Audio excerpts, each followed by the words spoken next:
নমস্কার। আমার আগের ভিডিও ছিল গীতার দ্বিতীয় অধ্যায় 10 নম্বর শ্লোক অবধি। আজ 11 নম্বর শ্লোক বলবো।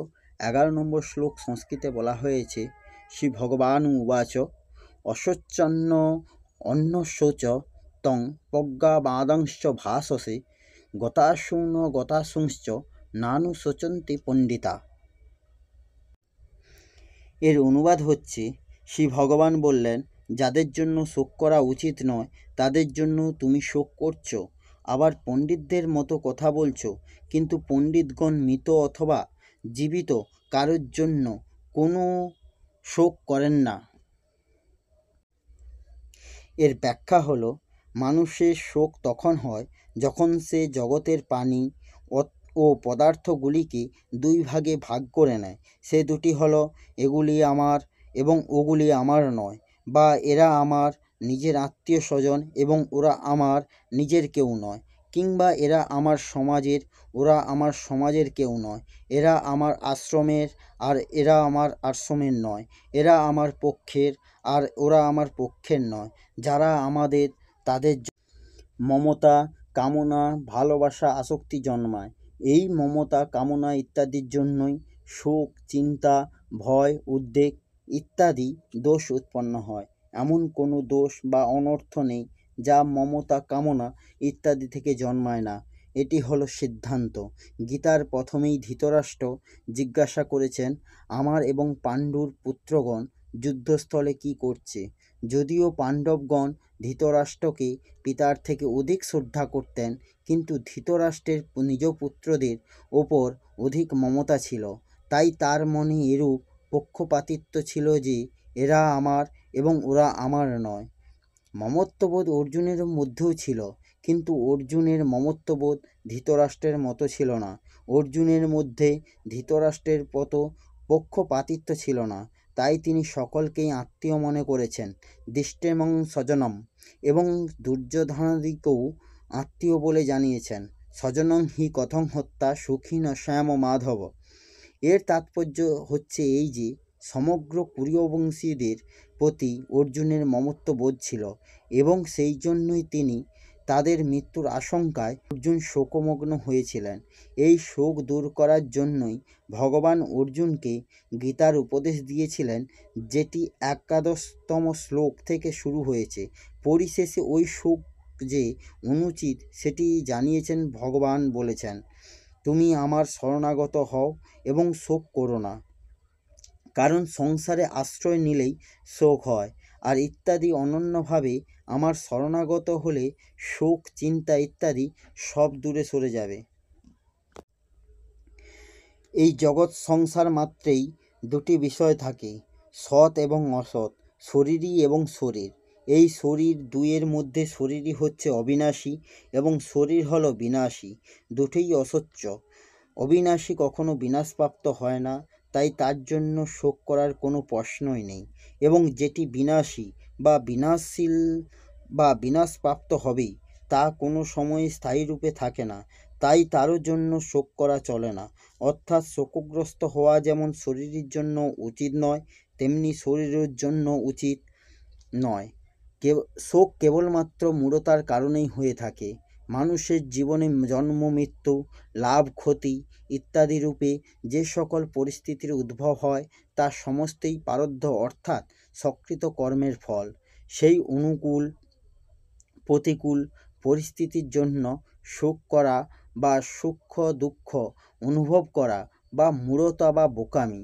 কারণ পরিস্থিতি অনুকূল বা প্রতিকূল যাই হোক, তার শুরু এবং শেষ থেকেই, অর্থাৎ সেই পরিস্থিতির প্রথমেই ছিল না এবং শেষেও থাকবে না। যে পরিস্থিতি আদি ও অন্তে থাকে না, তা মধ্যভাগে মুহূর্তের জন্য স্থায়ী হয় না। যদি স্থায়ী হতো তাহলে শেষ হয় কী করে? আর যদি শেষ হয় তবে স্থায়ী হয় কীভাবে? এইরূপ প্রতিক্ষণ ব্যয়িত অনুকূল প্রতিকূল পরিস্থিতির জন্য আনন্দিত বা দুঃখিত হওয়া বা সুখ দুঃখ অনুভব করা শুধু মূর্খতা। একদিকে তুমি পণ্ডিতদের মতো কথা বলছো, অন্যদিকে শোক করছো। তুমি কেবলমাত্র কথাই বলে যাচ্ছ, তুমি প্রকৃতপক্ষে পণ্ডিত নও। কারণ সত্যিকারের পণ্ডিতগণ কখনো কারোর জন্য শোক করেন না। কুল নাশ হলে কুল ধর্ম নষ্ট হয়ে যাবে, ধর্ম নষ্ট হলে স্ত্রীগণ দূষিত হবে, যাতে বর্ণসংকর উৎপন্ন হবে। এর ফলে কুলঘাতকগণ তাদের কুল নরক প্রাপ্ত হবে। শ্রাদ্ধ তর্পণ না করা হওয়ায় এদের পিতৃকুলের পতন ঘটবে। তোমার এইরূপ পণ্ডিতি বাক্যে প্রমাণিত হয় যে শরীর বিনাশীল এবং শরীর অবিনাশী। শরীর যদি অবিনাশী না হতেন তবে কুলঘাতী এবং কুলের নরকে যাওয়ার ভয় থাকতো না, বা পিতৃকুলেরও পতন হবার চিন্তা থাকতো না।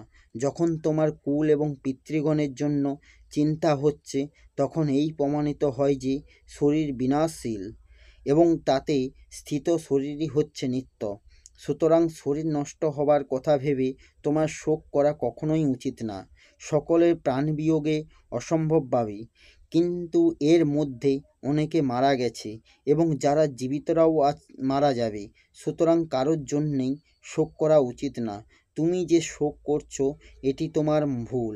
যারা মৃত্যুপ্রাপ্ত হয়েছে তাদের জন্য শোক করা খুবই অন্যায়, কারণ মৃত প্রাণীদের জন্য শোক করলে সেই প্রাণীদের দুঃখ ভোগ করতে হয়। যেমন মৃত ব্যক্তিদের জন্য শ্রাদ্ধ তর্পণ করলে সেটি পরলোকে তারা প্রাপ্ত হন, সেইরূপ মৃত ব্যক্তিদের জন্য শোক বা কান্নাকাটি করলে পরিবারের পরিজনগণের চক্ষু ও নাসিকা নিঃসৃত অশ্রু, কফ ইত্যাদিও মৃতাত্মাকে বিবশ হয়ে ভক্ষণ করতে হয়। যারা জীবিত তাদের জন্য চিন্তা ভাবনা করা উচিত নয়। তাদের লালন পোষণ এবং ভালোভাবে থাকার সকল প্রকার ব্যবস্থা করা উচিত। ওর কি দশা হবে, ওর কি ভরণ পোষণ কীভাবে হবে, ওকে কে সাহায্য করবে ইত্যাদি চিন্তা ভাবনা কখনো করা উচিত নয়, কারণ চিন্তা ভাবনাতে কোনো লাভ হয় না। আমার অঙ্গ সকল শিথিল হয়ে যাচ্ছে, মুখ শুষ্ক হচ্ছে ইত্যাদি বিকার উৎপন্ন হওয়ার মূল কারণ হলো শরীরের সঙ্গে একত্ববোধ।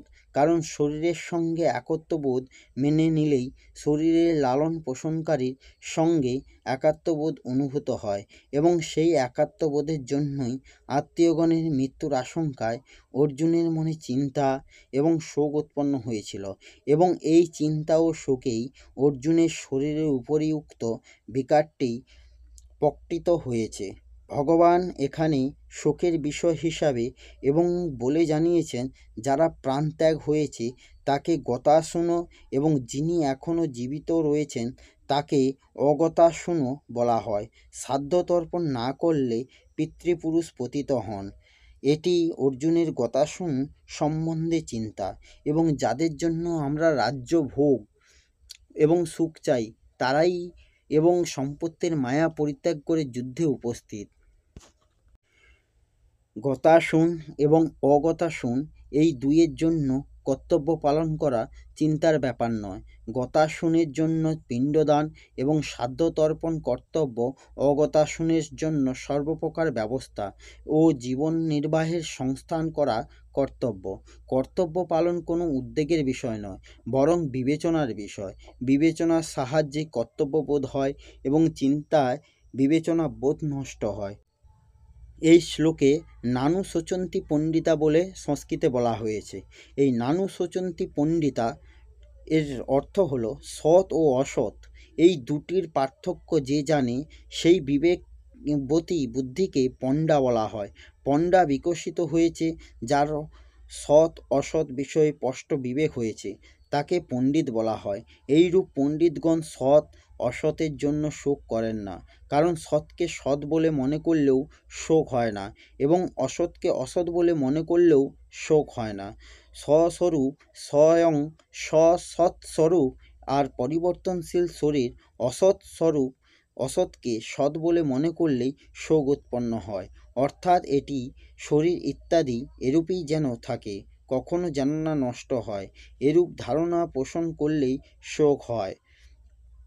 সতের জন্য কখনো উদ্বেগ বা শোক হয় না। রাধে রাধে, জয় গীতা, জয় শ্রীকৃষ্ণ। এই হলো গীতার 2য় অধ্যায় 11 নম্বর শ্লোকের ব্যাখ্যা সহ তাৎপর্য। আসছি পরের ভিডিওতে। এই শ্লোকের মধ্যে অনেক ভুল ত্রুটি হয়ে রয়েছে, তার জন্য সবাইয়ের কাছে ক্ষমা চেয়ে নিচ্ছি। রাধে রাধে, জয় শ্রীকৃষ্ণ, জয় গীতা।